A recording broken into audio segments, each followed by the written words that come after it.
This is the 8-bit Do Pro 2 Bluetooth gamepad. This works for Switch, Apple, Steam, Raspberry Pi, Windows, Android. It's a all-in-one awesome Bluetooth controller. 8-bit Dude does fantastic stuff, and I'm pretty excited. It's been a minute since I've checked out a controller on the channel, so let's go ahead and check it out. I got the gray version because it's kind of like a hybrid between the Super Nintendo and PS1.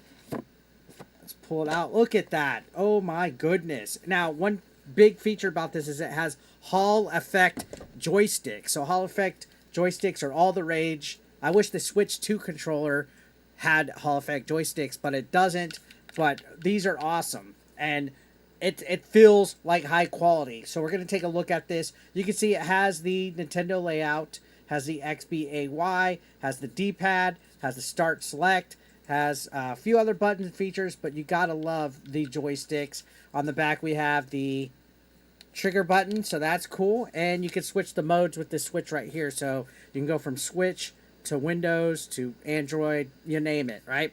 So this is the gray edition. Let's go ahead and pull this little sticker off here, and it's been a moment since I've done a hardware review. So I'm going to leave a link down below in the description for you guys to check this out. There's also a black version, a white version, and the gray version, all right?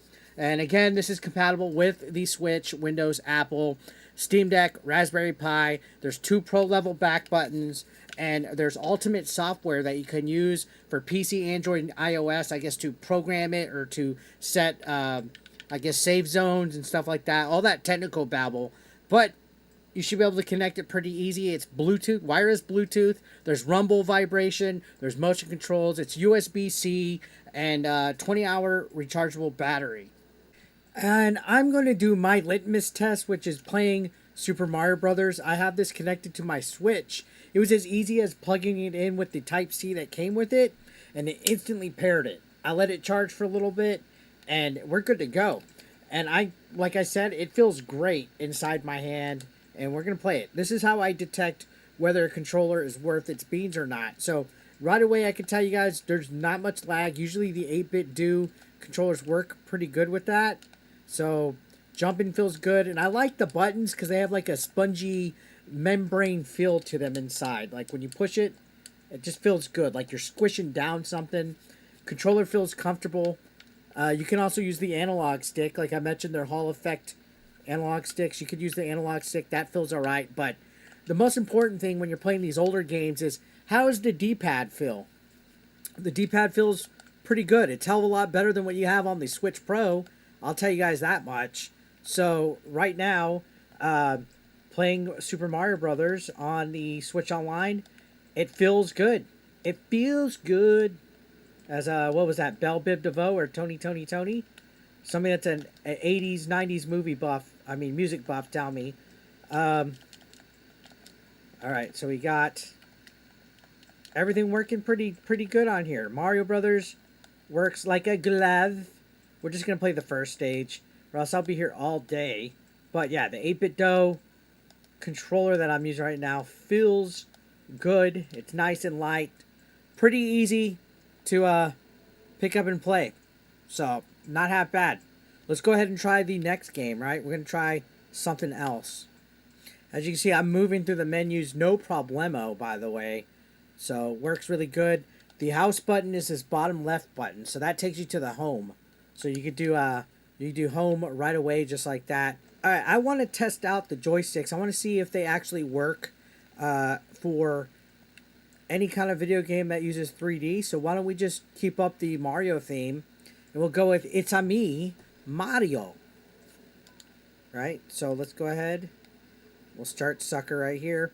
It's been a minute since I played Mario 64, but I really want to see if you could play the 64 games using the analog stick. That's one test I want to see. And again, I'm using this on the Switch, but you can use this on Android. You can use it on Windows. You could use it on iOS. It's good for Steam games. Perfect for Switch so far. All right, we got our moment of truth. Yep, okay, the analog stick works perfectly. And the right analog stick works good for the camera as well. The triggers.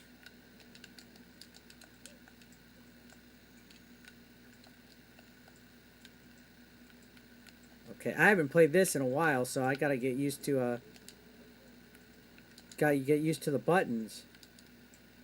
Alright. Perfect. Alright.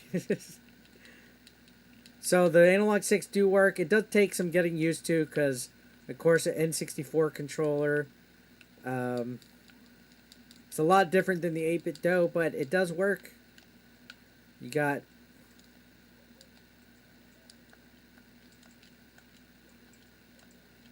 You got to remember on the N64, certain buttons were the C buttons. Certain buttons moved the camera around and stuff. So you might have to remap them. But luckily you have the software. But yeah, it looks like it works.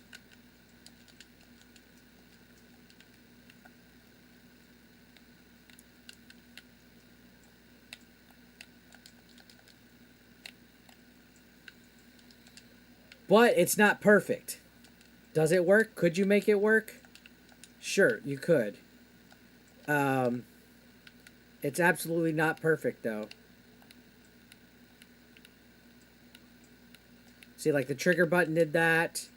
The right analog stick's doing that. Button Y is zooming around. That's B, A. So that's ZL does the ground pound for the Z button. So zoom in is R. So you gotta get used to it. You gotta map it out, figure it out. But it does work if you map it the way that you want, I'm sure. So yeah, I always like the 8-bit Do products. Shoutouts to them for sending this to me. Full disclosure, I was sent this to check out and review. I got nothing bad to say about it. It does the job for what I need. You just plug it in. You can play your Switch games. You can play whatever. It works. And they got other details and stuff, I guess, to make it work the way that you want. They always have a decent line of products. So I just wanted to share this with you guys. Shoutouts to 8-bit Do for sending this my way. Appreciate it, guys. Thank you always for watching. It's been a while since I've done a video like this. It feels like 2019 8-bit Eric all over again, does it not? It kind of does. It kind of does. So let me know your thoughts. You guys have any other 8-bit Do's that you could recommend, or have you guys tried this one out? Again, I like the look of it. It has that PlayStation aesthetic. Feels great. It doesn't feel cheap. And it also has the buttons of the Super Nintendo layout. So pretty good in my opinion. I got nothing else to say. Check it out if you want. Link below in the description. And as always, guys, thank you so much for watching. We got plenty more stuff coming with the Switch 2 coming out. Lots of accessories and things like that coming. So we're going to be covering a lot of ground here. And it's going to be exciting. So I'll see you guys on the next video. Thank you so much for watching as always. Peace out.